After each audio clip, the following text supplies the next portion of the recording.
O caminho de volta para casa é o tema da nossa mensagem dessa noite. E o texto está lá em Efésios capítulo 2, verso 8 e 9. Palavra do apóstolo Paulo. Eu acho lindas essas palavras escritas à igreja de Éfeso, no capítulo 2, verso 8 e 9, onde ele diz: porque pela graça sois salvos mediante a fé. Isso não vem de vós, é dom de Deus, não de obras, para que ninguém se glorie. Quando a gente viaja, principalmente aqueles que viajam muito, né? Apesar da viagem ser uma coisa agradável, e às vezes até a gente diz, poxa, que tristeza estar voltando para casa, não é? Eu sou o contrário. Eu fico muito feliz quando eu volto para casa, porque eu tenho um problema muito sério de adaptação. Eu viajo, aproveito a viagem o máximo possível, mas quando a gente está em casa, a gente sempre dorme melhor, não é? E eu tenho esse problema. Quando eu viajo, eu durmo muito mal. Aí quando eu chego em casa, aí eu sinto feliz porque eu olho para minha esposa e digo, meu bem, agora vou dormir à vontade aqui, né? Que a gente viaja, fica preocupado, aproveitar o máximo possível, acordar mais cedo, e quando a gente chega em casa, a gente fica feliz. A mensagem de hoje vem falar sobre uma felicidade que é voltar para casa. Hoje minha esposa não pôde vir porque ela tem 15 dias que está doente, viu? Quer dizer, nós estávamos doentes, né? Eu melhorei bastante, mas ela estava um pouco ruim, e a gente preocupado de ser broncopneumonia. E para vocês verem como a coisa estava séria, nós estávamos tomando 3 remédios, né? E você sabe que remédio, sem falar os lambedores da vida, né?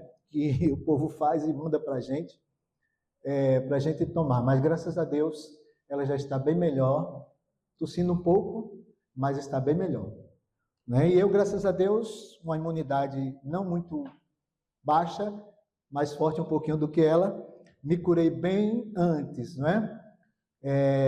Eu estava preocupado pelas atividades da semana. Eu tive que ministrar um curso na quarta e quinta-feira à noite e tinha que pregar ontem e estar aqui com vocês hoje. Mas, graças a Deus, ela está bem, viu? Minha filha não pôde vir também porque ela teve um compromisso lá na Igreja do Perpétuo Socorro, junto com o meu agora genro, né? Então, nós somos uma família que a gente sempre está junto, mas hoje houve esses imprevistos. E aí, quando se fala em voltar para casa, a gente se sente feliz. E eu vou dizer para vocês que tem uma coisa, uma experiência muito interessante a respeito do voltar para casa, é porque nós hoje iremos especificamente falar sobre um amor incomparável de um Deus que durante mais de 6.000 anos, não é brinquedo não, viu? Mais de 6.000 anos tem convidado homens e mulheres para voltarem para casa, não é? A gente sabe que a sociedade hoje, ela vive muitos traumas, muitos dramas. Ontem a gente estava falando sobre isso também lá na Igreja Central do BTN, e eu dizia, as pessoas hoje vivem seus traumas, suas doenças, problemas emocionais, não é? Psicológicos, problemas físicos. Nós nunca vimos uma sociedade tão doente, apesar de toda a tecnologia, quanto a sociedade que nós vivemos. Sem falar, não é? Sem falar de algumas coisas que também acometem a sociedade. Todo ser humano, seja ele religioso, seja ele ateu, jovem ou adulto, né, ele compartilha uma sensação de que existe algo que está faltando na sua vida. E às vezes esse algo, ele tenta suprir, se envolvendo com drogas. Hoje, antes de vir para cá, eu estava assistindo a reportagem de um ator, Rafael Cardoso, ele contando a experiência dele, e um cara muito talentoso, um ator muito simpático, não é? E ele contando o drama do que foi a vida dele, que destruiu não só a sua vida como sua vida profissional, mas o seu próprio relacionamento com a família. Então, esses problemas que têm afetado a humanidade, só existe um caminho. Infelizmente, esse caminho, que é o único, que não existe outro, às vezes as pessoas falam de tratamento, terapia, né, autoajuda e demais coisas, mas existe um que é eficaz, que se chama Jesus Cristo. Jesus Cristo é o único caminho que pode preencher todo o vazio do coração humano. E Jesus, em toda a sua vida, ele demonstrou isso com as pessoas. E Deus, no período de mais de 6.000 anos, tem chamado os seus filhos para voltarem para casa. E quando se fala de seres humanos, muitas vezes a gente tem a ilusão, né, de que a salvação, ela funciona como uma balança. Quanto mais eu fizer coisas boas, mais eu serei aceito por Deus. E às vezes a gente ouve muitas pessoas falando isso. A gente está dando estudo bíblico para uma jovem, e ela disse, para a gente servir a Deus, a gente tem que fazer tudo certinho, né? Eu disse, tem que orar a Deus para que Ele lhe ajude, para que você possa ser uma pessoa conforme a vontade dEle. Mas isso não quer dizer que você vai fazer tudo certinho. E quando a gente coloca na balança das coisas boas, aí nós temos a questão do ajudar ao próximo, ir à igreja, dar ofertas, ler a Bíblia, fazer o bem de um lado, né, da balança, e do outro lado das coisas ruins, que é mentir, pecar, falhar, ser egoísta, né, e desobedecer. Mas o que nós precisamos entender nessa noite é que será que no propósito de Deus, essas duas coisas, né, elas são tão importantes assim, ou para Deus o olhar de Deus é para nós seres humanos? E a mensagem de hoje fala sobre salvação. Salvação não é uma medalha de honra ao mérito. Eu vou receber a salvação porque eu sou uma pessoa boa, eu faço tudo certinho, mas é algo que a gente conquista, é um resgate que nós aceitamos. Hoje nós vamos entender como alcançar essa verdadeira paz que somente Cristo pode nos ofertar. Deixo-vos a paz, a minha paz vos dou, não a dou como o mundo dá. Então a paz que Cristo nos proporciona é uma paz completa, né? Completa e suficiente. Deus não faz nada por nós pela metade. Agora, o grande problema hoje é o pecado. A Bíblia diz que o pecado ele faz separação entre nós, né, e o nosso Deus. Lá no livro de Isaías, capítulo 59, verso 2, não precisa abrir porque está projetado, vai ser projetado aí. Mas as vossas iniquidades fizeram separação entre vós e o vosso Deus, e os vossos pecados encobriram seu rosto de vós, para que não vos ouça. Na Bíblia, pecado não é apenas você cometer um erro moral, é uma condição de separação de Deus, né? Nós nascemos com a natureza pecaminosa, mas isso não quer dizer que a gente vai viver pecando.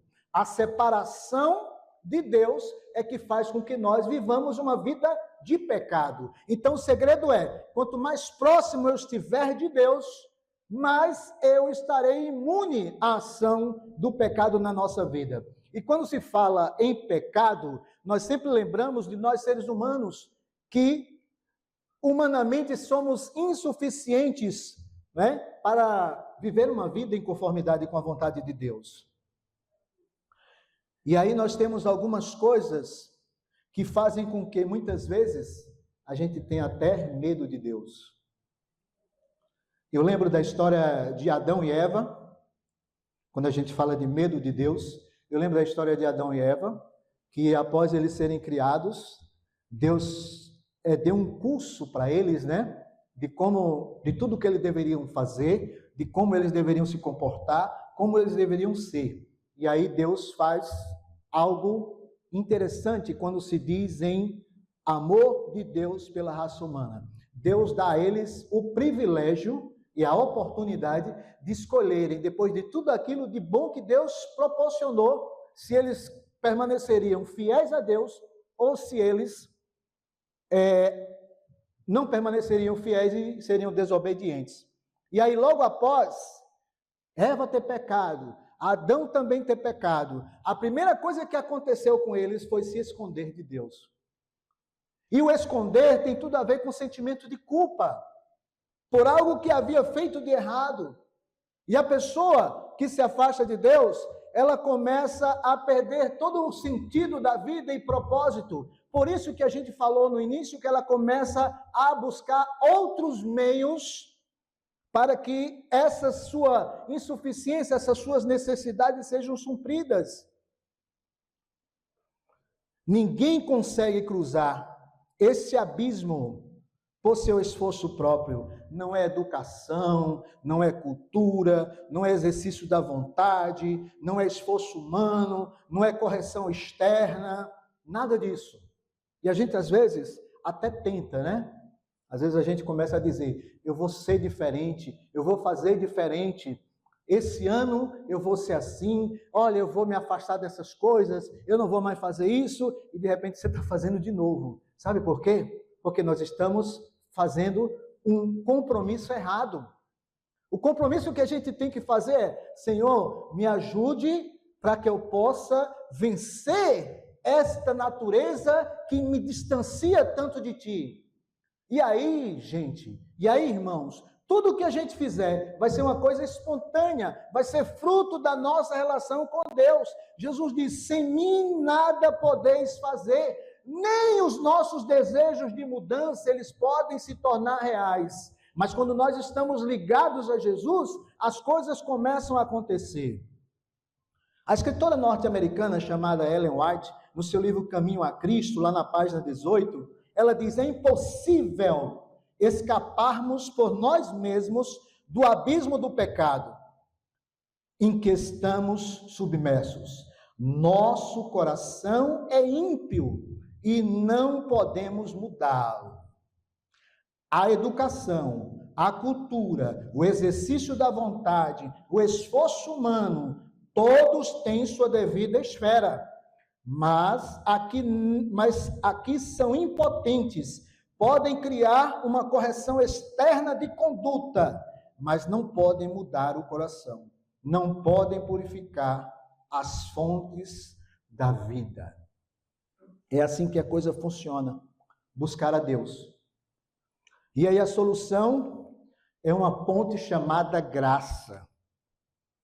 O que é graça? Graça é um presente gratuito, né? A gente diz, olha, minha esposa, ela às vezes, minha esposa é muito observadora, a gente fala uma coisa, ela pega ligeiro, né? Aí às vezes a gente diz, eita, eu não paguei nada, ganhei de graça. Ela disse, se você ganhou e você não pagou, é porque é de graça, né? Então, para a gente fazer assim uma comparação, não é? Nós não merecíamos a salvação. Nós não merecíamos ser salvos. Mas o apóstolo Paulo diz que pela graça sois salvos, né? Isso não vem de vós, é um dom de Deus. E às vezes as pessoas sentem uma dificuldade tremenda de entender isso, e às vezes querem fazer coisas para alcançar essa dádiva de Deus chamada graça. E aí se decepciona, se frustra, e às vezes até se autodenomina incapaz, não é? E começa a dizer, é impossível o homem se salvar, é muito complicado, não é? Uma vez uma pessoa muito sincera, ela disse, irmão, é difícil, viu? É difícil as pessoas se salvarem, viu? Eu tenho lutado tanto contra essa minha natureza, porque é igual ao apóstolo Paulo, né? Aquilo que eu quero fazer, que é a vontade de Deus, isso eu não faço, não é? Mas aquilo que é a vontade do inimigo está constantemente diante de mim. Eu estou parafraseando, viu? Estou só acrescentando alguma coisa ao que Paulo diz. Então, graça, ela é dada por Deus para aquele que aceita o sacrifício de Jesus na cruz como única forma, única maneira de nós alcançarmos a salvação provida de Deus. Graça é receber um favor imerecido. Jesus já pagou a dívida na cruz para que nós recebêssemos a folha limpa. Nós hoje, nós que aceitamos a Jesus, nós hoje somos popularmente, e a gente fala muito isso hoje, popularmente, né? Nós somos ficha limpa ou folha limpa diante de Deus, porque Jesus já pagou o preço por nossos pecados. Agora, Jesus não pode fazer aquilo que somente eu e você podemos fazer. E quando eu olho para a reação daquela irmã, ao dizer que, irmão, ninguém vai ser salvo não, né?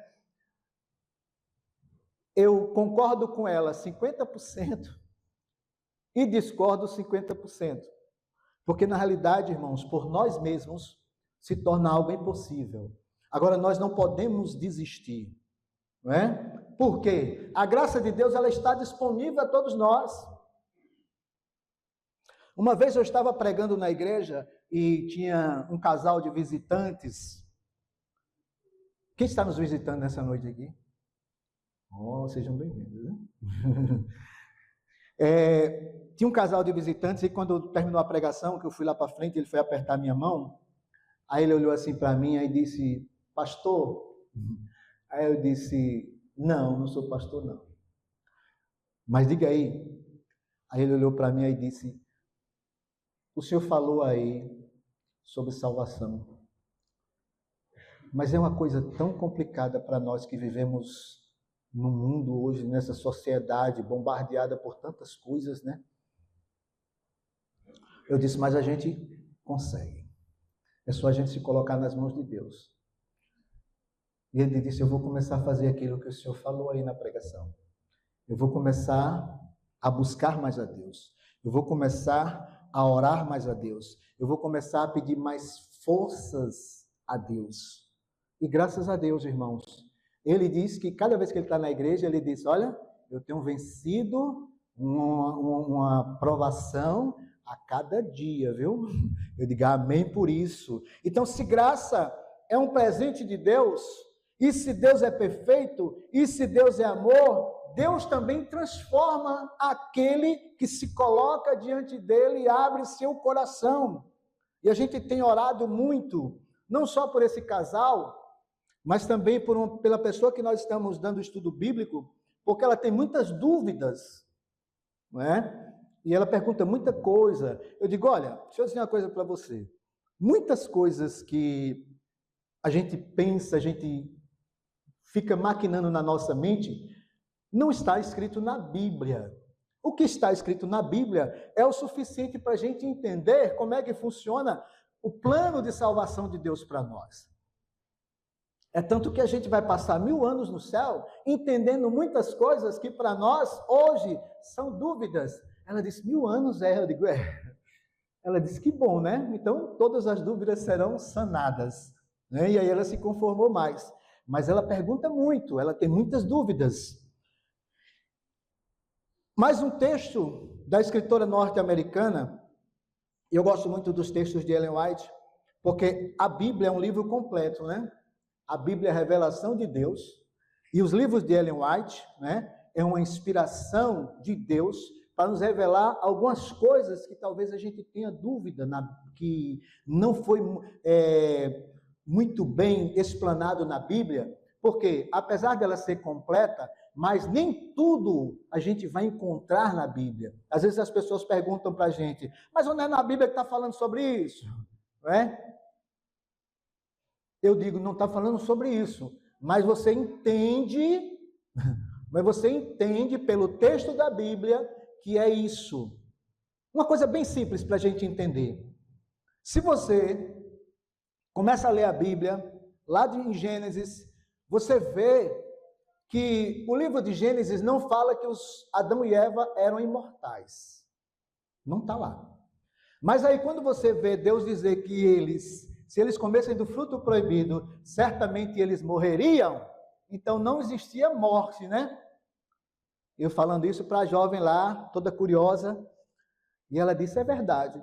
Então a gente tem que ler e a gente tem que compreender qual o verdadeiro sentido do texto. Eu disse para ela, olha, se a Bíblia fosse minuciosa em tudo, né, a Bíblia não seria só esse livro que a gente está segurando aqui. Você teria que transportá-la numa carreta, por causa da gama de informações. E aí Ellen White, uma mulher usada por Deus, inspirada por Deus, no seu livro O Desejado de Todas as Nações, na página 13, ela diz, o plano de nossa redenção não foi um pensamento posterior, formulado após a queda de Adão. Foi uma revelação do mistério guardado em silêncio nos tempos eternos. Foi uma manifestação dos princípios que desde as eras da eternidade tem sido o fundamento do trono de Deus. Irmãos, nada passa desapercebido aos olhos de Deus. A gente só consegue enxergar, né, como muitas pessoas falam aí no popular, às vezes um palmo à frente do nosso nariz, e às vezes nem isso a gente consegue enxergar. Mas Deus já conhece o começo e o fim. Apocalipse diz que ele é o alfa e o ômega, o princípio e o fim. Mesmo antes de tudo existir, mesmo antes de tudo aparecer, ele já era Deus. Ele conhece o princípio, o meio e o fim, não é? Passado, presente e futuro. E aí, falando sobre tudo isso, a gente já entendeu o que é a graça, a gente já entendeu como a gente vai alcançar a graça. Agora, como alcançar a salvação na prática? Se a salvação é de graça, é tão de graça que o povo não valoriza, não é? A salvação é tão de graça que as pessoas não valorizam. É aquele negócio do produto barato demais, né? Você vai aí, olha assim, aí diz, rapaz, que negócio barato. Será que presta, né? Bem assim é a sociedade que a gente vive. A salvação é de graça, nós só precisamos abrir o nosso coração a Deus, né? Em arrependimento e confissão. É isso que a Bíblia diz.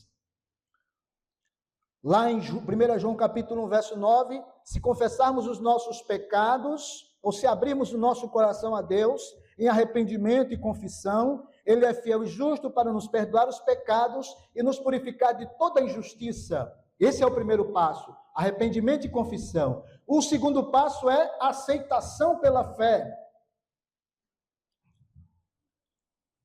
Entender que a morte de Jesus na cruz foi suficiente para que eu e você tivéssemos direito à salvação. Uma vez um jovem disse uma coisa assim para mim, esse pessoal cético, né?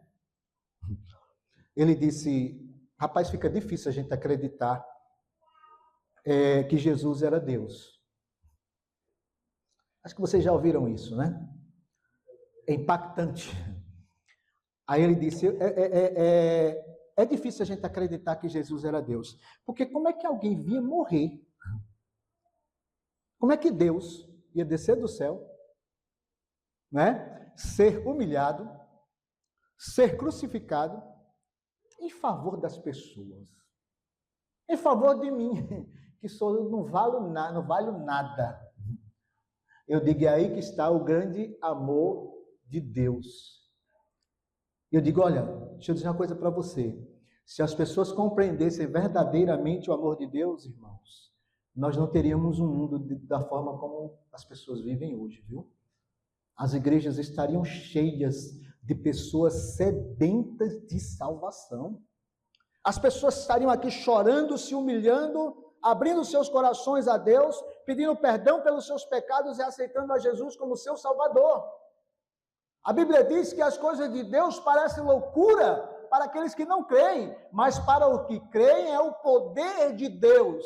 Para que eu creia que Deus veio, morreu na cruz para me salvar, eu preciso entender que acima de todas as concepções humanas, existe um amor que é muito maior do que qualquer outro ato humano sobre a terra. Mas um texto de Caminho a Cristo. Vós não podeis expiar vossos pecados passados, não podeis mudar vosso coração e vos tornar santos. Veja, tanto a Bíblia quanto os textos aqui do Espírito de Profecia da escritora Ellen White sempre fala que nós não podemos por nós mesmos.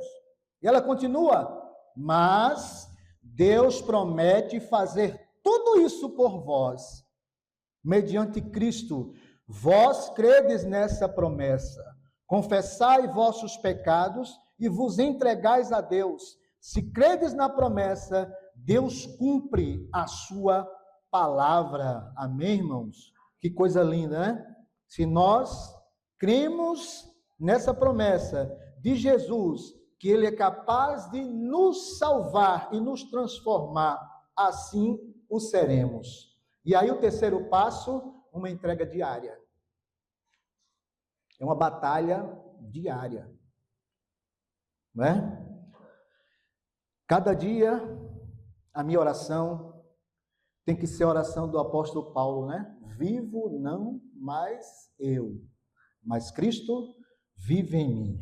Porque uma entrega diária gera o quê? Gera mudança de vida. Nós não obedecemos a Deus para sermos salvos. Nós obedecemos porque fomos salvos. A obediência é fruto do amor. E aí eu tenho que buscar a Deus. Eu tenho que orar com sinceridade.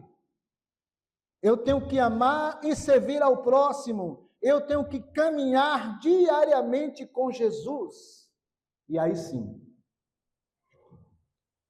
vai ser mais fácil do que a gente imagina. Porque não vai depender de nós. Não vai depender do nosso esforço pessoal. Mas vai depender da ação de Deus na nossa vida. A salvação é um presente embrulhado. Ele pode ser seu, ter o seu nome escrito nele, mas só fará diferença se você decidir esticar a mão e abrir. Pode ser o presente mais lindo do mundo, não é? Mas se eu não pegar o presente, se eu não abrir, não vai ter valor nenhum. A salvação também é assim, não é? Deus nos dá de graça. A única coisa que Ele pede para a gente é que a gente aceite.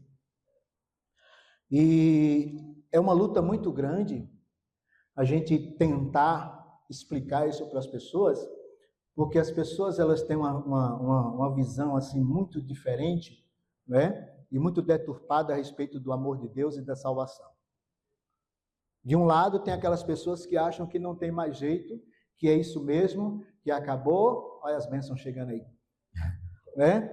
Eu tinha um amigo que ele dizia, eu já fui longe demais, Deus não é capaz de me perdoar, e morreu assim, irmãos.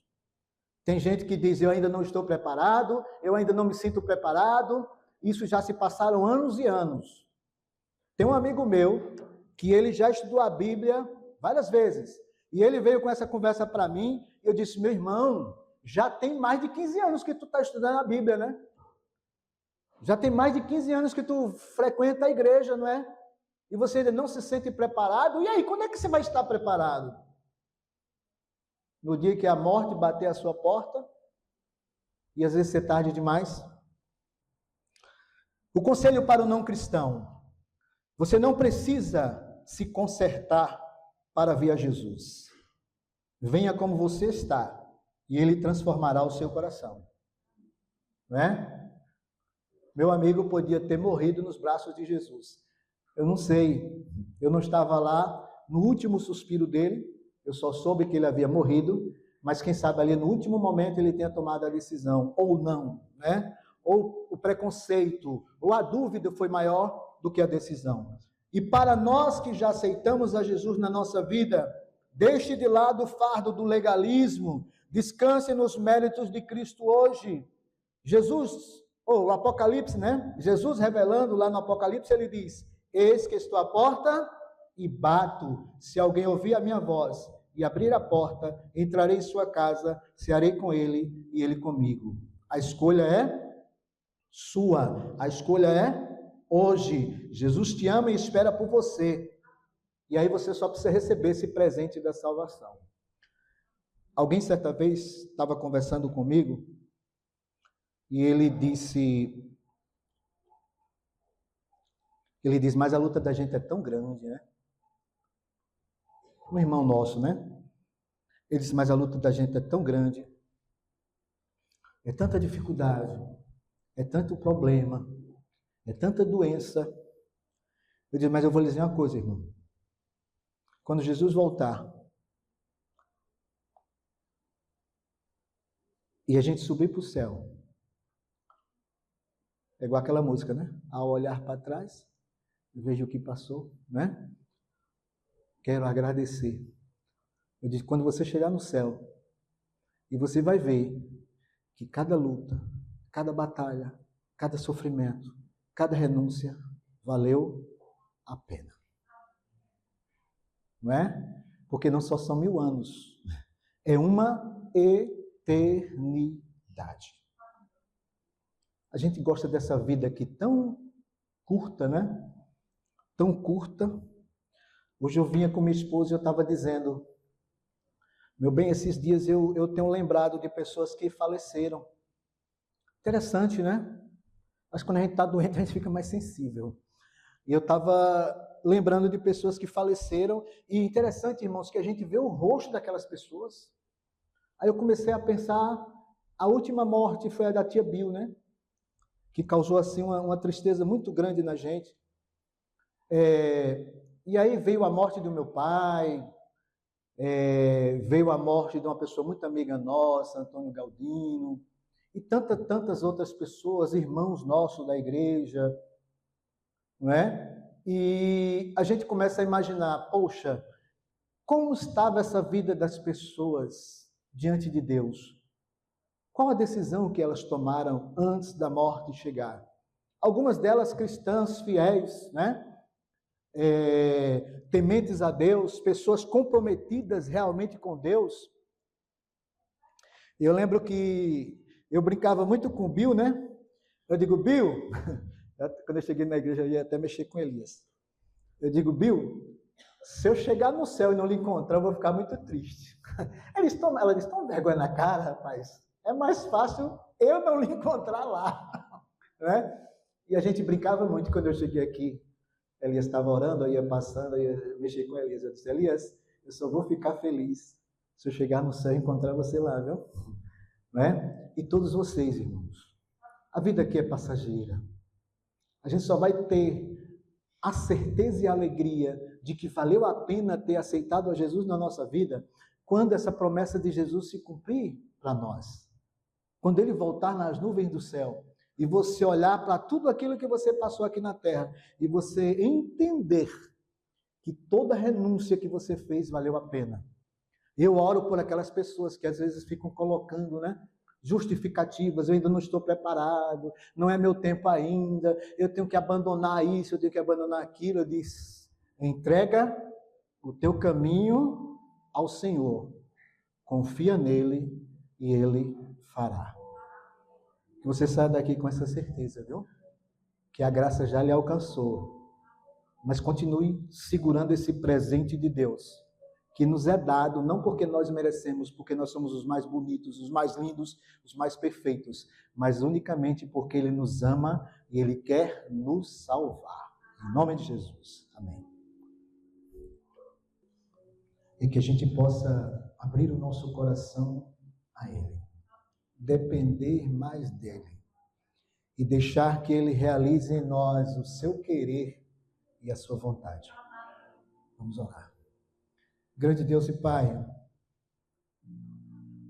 nessa noite não é o nosso apelo, mas é o teu apelo a cada um de nós. Porque às vezes o apelo humano não funciona, mas o apelo do teu Espírito Santo é aquele que chega no profundo do nosso coração, desmancha todo preconceito, toda irracionalidade, todo achismo, todo ceticismo, e nos mostra que nós não somos nada e que necessitamos da tua graça cada dia, Senhor. Que tua voz, tenho certeza, foi ouvida nessa noite. Que o Senhor falou a cada coração aqui. Que o Senhor nos leve em paz para os nossos lares. Mas que possamos a cada dia decidir está contigo sempre. Entrego cada vida aqui nas tuas mãos. O Senhor sabe as lutas, o Senhor sabe as dificuldades que cada um enfrenta. Mas nós temos um Deus que nos ama, um Deus que está conosco todos os dias, até a consumação dos séculos e para todos sempre na vida eterna. Nos abençoa, em nome de Jesus, amém.